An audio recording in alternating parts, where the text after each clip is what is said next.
Uygur bölgesindeki Tuyuk köyündeyim. Köyün her tarafına girilemiyor maalesef. İzin verilen yerlerde biraz dolanacağım. Köye biraz yukarıdan bakıyoruz. Tabii evlerin bazıları artık yıkılmış, harabe olmuş. Ev çok ama yani herhalde ancak %10'unda insan vardır.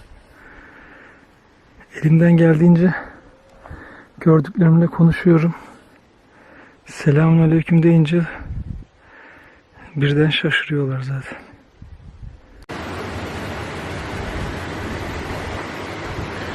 Baharat, üzüm ve ceviz gibi şeyler çok satılıyor buralarda.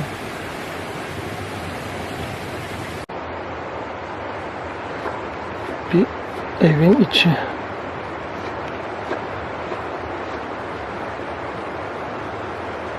Bu köyde bir Türk aç kalmaz. Türk'üm deyince, Müslümanım deyince hemen tüm kapılar açılıyor ardına kadar.